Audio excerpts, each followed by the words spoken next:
Before we get into today's video, I did want to let you guys know that this video is for educational purposes only. Please remember to be kind to everybody everywhere in your everyday life, in your home, in the grocery store, and especially in the comment section down below. Please do not show hate to anybody, anywhere.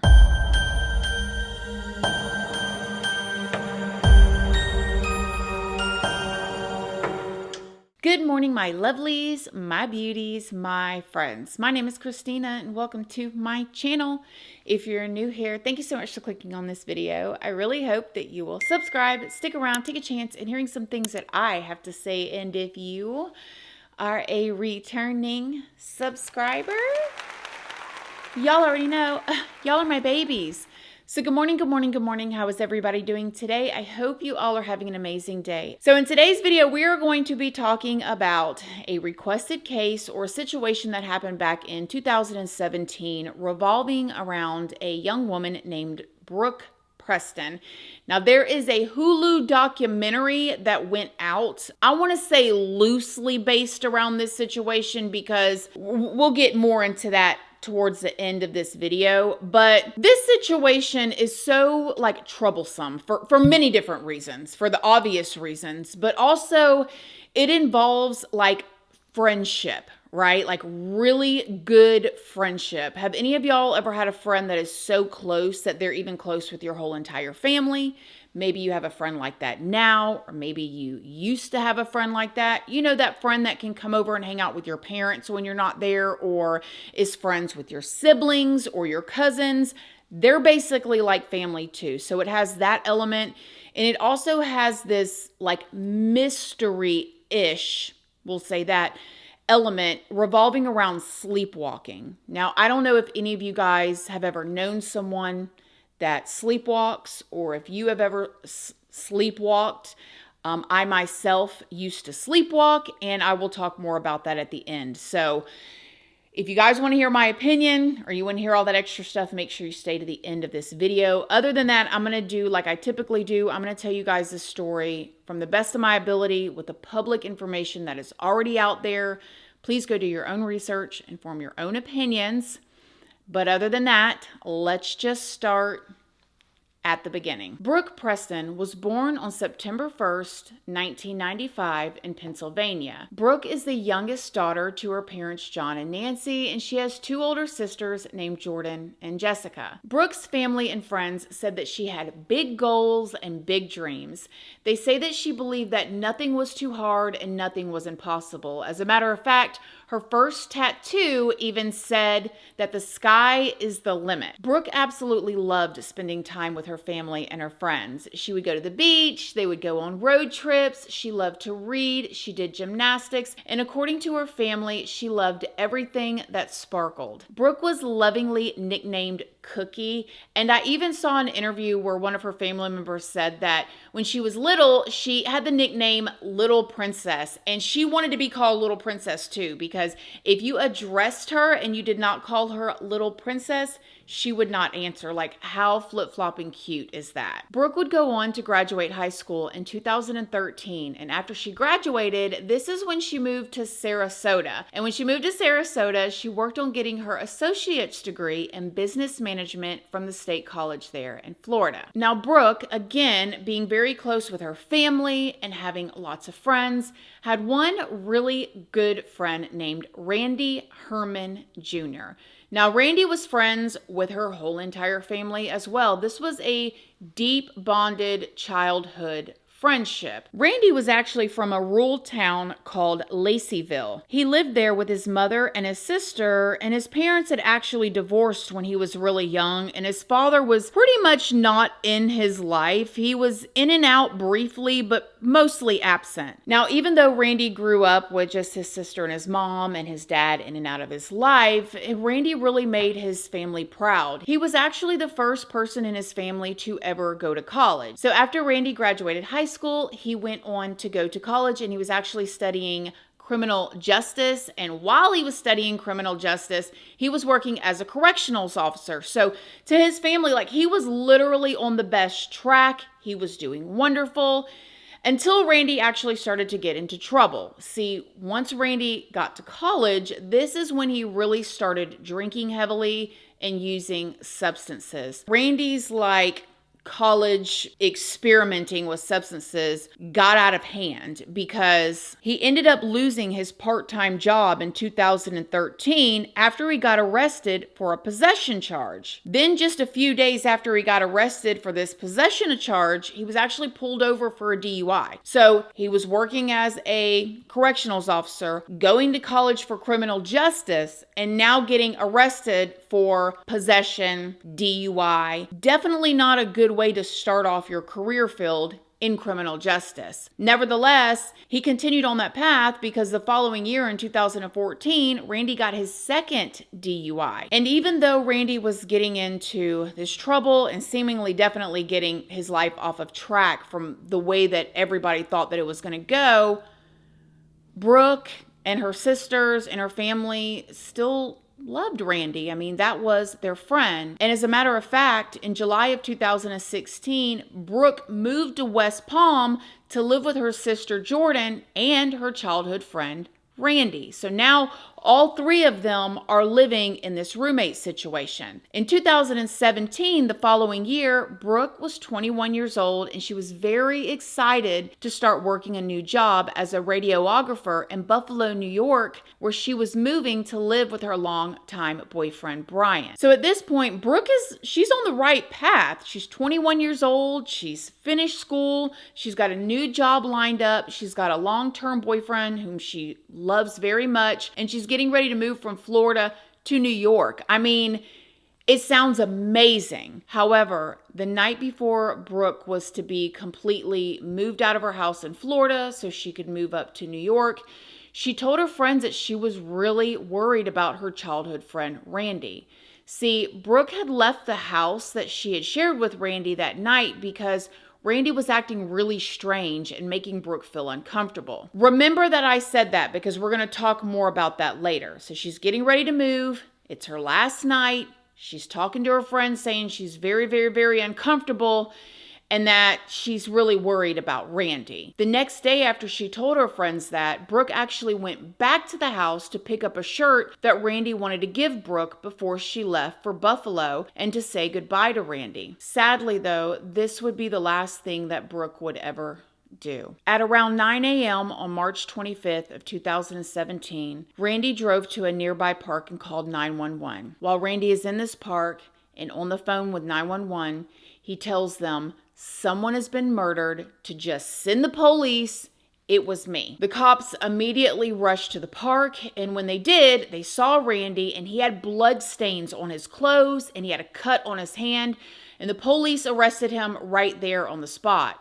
When the cops arrived at Randy and Brooke's house, this is when they saw Brooke's lifeless body on the floor underneath a blanket. Brooke, Randy's childhood friend, who loved her friend Randy and wanted to help him, was laying there covered in over 20 stab wounds to her back, her throat, and her abdomen. She also had defensive wounds on her left hand. When they took Randy in, again, covered in blood, a cut on his hand, they took him in a room to question him. Now, when they questioned him, the audio is absolutely terrible. You can't make out a lot of what he's saying. But I'll put a couple clips up here and just try to put the wording over it, and I'll leave the interrogation video linked down below, but it really is hard to hear. Who did you have the incident with? Is it Jordan, Brooke? Brooke. Okay, it's Brooke. We're trying to find out exactly what transpired. Like I said, your mom's going to have questions. And we know that. And listen, that's obvious. We know that you're sorry for it. We need to get in touch with Brooke's family. No. We need to let them know. Her name's Brooke Preston. Brooke Preston? Okay. And you have another roommate, right? Jordan? And I heard Jordan went to Colorado. Is that right? She knows. What do you mean she knows? Does she know? Know what? What happened? No, nobody knows what happened. Pennsylvania plate's kind of unusual. How long you been in Florida? Why? Since July of last year, 16? Were you down here for rehab, or was it you moved down? Okay. And you all moved from what, the Pennsylvania area? Jordan, Brooke, and you? What do you remember? Okay. Okay, you remember what? Do you remember any yelling? Do you remember any fighting? Okay. Now, during this interview/interrogation, Randy told the police that he had actually texted Brooke that morning, and he asked her to pick up a shirt so that she could give it to a friend when she arrived. Now, Randy claims that he gave her the shirt and that they said their goodbyes and he went back to sleep. Shockingly, Randy then told the police that he had absolutely zero memory of killing Brooke until he found himself standing over her dead body with the knife in his hand. Randy would go on to tell them that he was completely confused. Okay, so he calls his friend Brooke. He says, "Hey, I need you to come over and get this shirt before you leave because she's moving out. She's going to New York." And according to him, she comes over. They say goodbye, hugs, The next thing you know, he wakes up. He's standing over her with the weapon in his hand, and he has no idea what happened. So completely confused and scared, Randy says that that's when he went and called 911 and confessed because no one else was around. And so he had to believe that it was him that did it, even though he had no memory of doing this. So you can only imagine how absurd or hard to believe that this probably is for the police right now. However, as if things couldn't get more cut and dry. Okay, you did it. Maybe you don't have any memory, but you did it. You know you did it. You had the weapon in your hand. The wounds are there. The DNA is mixing. You called 911. You did it. Randy's attorneys would soon shock everybody because they came out and said that Randy would be pleading not guilty by reason of insanity due to him claiming that he was sleepwalking when he committed the crime. Now, for those of us that watch true crime, read true crime, pay attention to true crime, have lived through true crime or experienced true crime before, when you first hear that somebody's going to claim insanity because of sleepwalking, you're going to be like, there's no way that this has a chance that it's going to stick. Most of us have all these beliefs about sleepwalking. There's no way that it could be sleepwalking. Well, they tried hard and the media went wild, especially when it came to light that Randy's father, okay, so remember at the beginning where we talked about Randy's father being in and out of his life, mostly out of his life. Well, Randy's father, Randy Sr., had actually also been accused of murder for allegedly killing his girlfriend in 2015. So just 2 years before Randy Herman Jr. killed his friend Brooke. Now, Randy Sr., he ended his life before he could be arrested. So I just... Can you imagine? Now you got 2015, Randy's dad kills his girlfriend and then ends his own life. Okay, then you got Randy 2 years later, 2017, in this situation with Brooke, and now his defense attorneys are coming out saying that he was sleepwalking. But now the media has picked up that his dad did it just 2 years prior. I can't imagine what Brooke's family was going through. Literally, the media, it's like a circus. You can't be serious here. Now, this would actually be the reason, the situation with his father, that Randy would say that he moved to Florida in the first place. So he's saying that he moved there because of what happened with his dad. And allegedly, after the news came out, it just became too hard for Randy to live there in that town, and it just put too much weight on Randy's shoulders. That's what he was saying, okay? But once Randy moved to Florida, he was still having a hard time. He apparently did not love his job, which a lot of people don't love their job. I hate that he even brought that up, or the defense even brought that up, but a lot of people are stressed. Okay, there's people that are working 2 and 3 jobs just to put food on their table for their children. But nevertheless, he didn't love his job, and we all know that he was getting in trouble for drinking and substances before, and he got the 2 DUIs. And according to people around him, he was becoming an even more heavy drinker once he got to Florida to escape the stuff that had happened before. So now at this point, Randy is on trial, and I just literally cannot imagine what Brooke's family's going through. Again, this is the childhood friend, okay? Randy literally lived with Brooke and her sister. 2 sisters and Randy, okay? This was a really should have been a good friendship, and the girls tried to help him. Nevertheless, now he's on trial, okay? And the defense is they're going for not guilty by reason of insanity due to him sleepwalking, which was probably like a rug being pulled out from underneath the family members. Like, wait a minute, you can't be serious. So during Randy's trial, forensic experts came out to testify that the crime seemed to actually be like sexually motivated. Again, I cannot imagine what the family was thinking at this point too, but nevertheless, the expert came out to testify that, and they were basically referring to an alleged incident that happened the night before the murder. See, the night before Randy did what he did to his childhood friend, Brooke, he allegedly made Brooke very uncomfortable. So uncomfortable that she left the house and she went to go stay the night somewhere else. Allegedly, Randy had hid in Brooke's closet, butt naked. It is also said that Randy was drinking very heavily that night. So Brooke would later come home and find Randy, again, her childhood friend, in her closet, very drunk and completely stark naked. Now, she was taken back by this, and allegedly, when she looked at Randy and saw him, Randy looked back at her and put his finger over her mouth in order to be like, shh. Because of this, she felt super uncomfortable, and this is when she began to text her friend and then ended up leaving and going and spending the night somewhere else. But as the trial went on, no one could testify that they ever saw or I guess like really believed that Randy had any romantic feelings for Brooke. So it was kind of like, okay, he did this, he got into her closet, she was getting ready to leave and go to New York and, be with her new boyfriend, but yet nobody that knew them could testify and say, yeah, he had romantic feelings. And even though they were not able to find anybody to testify to that, the prosecution believed that that was the motive. The trial also heavily focused on the time frame between Brooke's return to the house that morning and when Randy called 911. It was actually only 22 minutes from the time that Brooke arrived to the house to when Randy left the house to call 911. 22 minutes.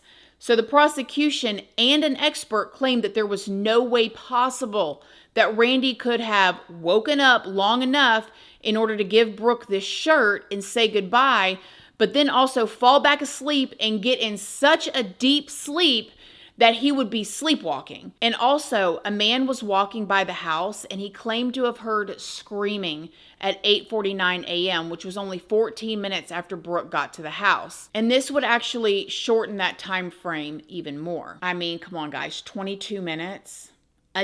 Even if he had the whole 22 minutes to be able to fall asleep so deeply that he murdered his friend, stabbed her that many times, and there was defensive wounds, which means she fought back, and he got cut in the process, because remember when the police saw him at the park, his hand was cut in 22 minutes, and for him not to wake up, I mean, I'm not a doctor or an expert, but it seems absolutely ridiculous. It didn't really matter though, because the prosecutors were not buying it, and they argued that sleepwalking and committing such a terrible crime was impossible, especially since Randy cut his own hand during the incident. But when all the experts were done testifying and all the witnesses were finished in May of 2019, the jury only deliberated for 5 hours before they came back with a guilty verdict of first-degree murder. Randy was sentenced to life in prison and is currently housed at Hardy's Correctional Facility. Then in 2021 came out the Hulu documentary. This is really what I see, or what I have seen, make this situation come back to the forefront. And this is also where I saw Brooke's sister do TikToks talking about this Hulu documentary. The 2021 Hulu documentary has now become like a very controversial documentary, and the documentary is called Dead Asleep.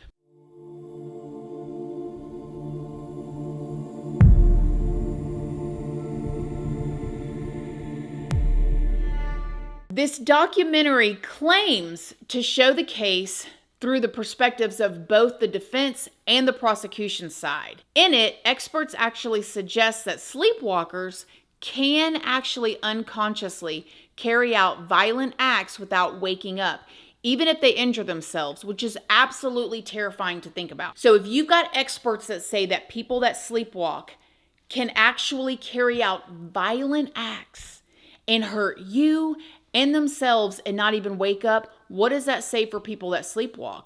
Does that mean everybody that sleepwalks needs to be watched? Does that mean that it's if you are a sleepwalker that it should be kind of like handled like drinking and driving, that you can't sleep unless you have somebody around you? Like that opens up a whole nother can of worms if that's true, that we really need to talk about. However, Brooke's family refused to be interviewed for this documentary, and they refused to participate or even give consent into the making of the documentary. And the documentary itself got a ton of criticism because in the documentary, according to according to a lot of public opinion, it seemed to lean towards the perspective of the defense, meaning the documentary kind of, according to some people, made it seem like Randy could have been innocent, or not innocent, should have been found not guilty by reason of insanity, or that he very well could have just been sleepwalking and it been an accident. Now, Randy's mother did appear in this documentary, and she claimed that Randy did used to sleepwalk when he was a child. There's a lot of people that believe that they came up with this after the fact, which I sleepwalked as a child. Most children sleepwalk at some point. I mean, a lot of them do. I mean, I can tell you guys right now, Jordan, our oldest, that boy would sleep with his arms in the air, legs in the air. He didn't necessarily sleepwalk, but how do you literally sleep for 6 hours with your arm in the air like this? I mean, kids can do some strange things. So the fact that is nevertheless, okay. So Randy also appeared in the documentary. And since it came out, Brooke's sister has been trying to get Hulu to take it down and even created a petition that has over 100,000 signatures.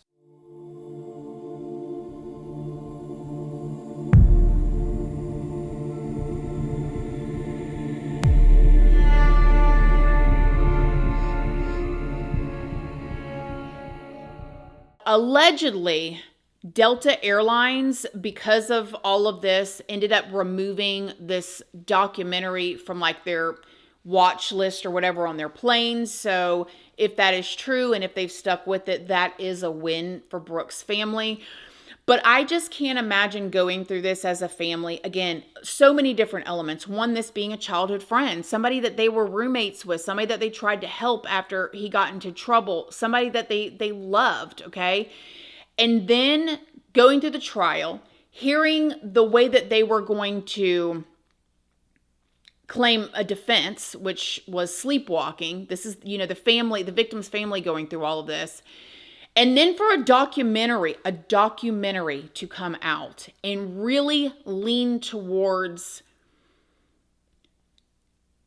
undoing everything. I just cannot imagine how painful that really had to be for Brooke's family, and still is to this day. I actually personally used to believe documentaries when I would watch them online. I still watch them sometimes, but I also know that just because I'm watching this on Netflix, Hulu, History Channel, any of it, does not mean it's accurate.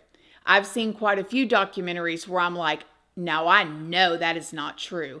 And it's put on platforms like it's actual facts.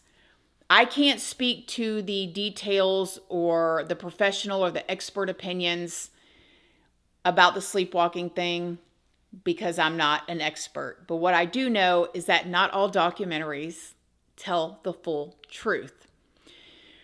What do I think about this case? I'm just going to spit it out there. I think that there may be some sort of chemical misfire because of the dad and then now Randy that we don't know about. But aside from that, I think that Randy Jr. was drunk. Who knows what he was taking? Substances, weed, pills, who really knows what all he was taking? And I think that this was their best defense, was the sleepwalking. I told you guys in the beginning, I have sleepwalked before in my life, and I actually used to do it quite a bit, and it is a very strange and uncomfortable feeling to wake up in a different area, and I'm not talking about drunk, okay? I'm talking about just sleepwalking, than where you went to sleep, not really knowing how you got there, sleep, eat, and different things like that. And I don't know what triggers it sometimes in people and what doesn't, but I mean, if somebody turned on a light, I would snap out of it. So to the point that this guy is claiming that he killed his best friend, one of his best friends, and even injured himself, and she was obviously fighting back, I think he was drunk. I think he sat around and waited until he got sober enough. Ain't no way, in my personal opinion, 22 minutes. There's no way. I just don't believe it. You know, every now and then we do these stories and there's an ending where a person did something absolutely horrific, and it makes you think that they are truly remorseful by the way that they live their lives in prison. And I'll give you an example. Andrea Yates. Okay, Andrea Yates, we know that she ended up going into a mental hospital for what she did. If you guys don't know these stories I'm about to talk about, I have videos of them on my channel. They told her years ago she could be released, and she said, no, I need to stay in here. And she stayed in the mental hospital, and in there she does stuff to help others, but she stays in there. And then you have this situation just a couple years after he was sentenced, coming out with this documentary is just beyond me. I don't know. What do you guys think? Y'all let me know what you guys think in the comment section down below. I do hope that Brooke's family gets some sort of peace and is able to live their lives in a way that they feel is honoring to themselves and to Brooke.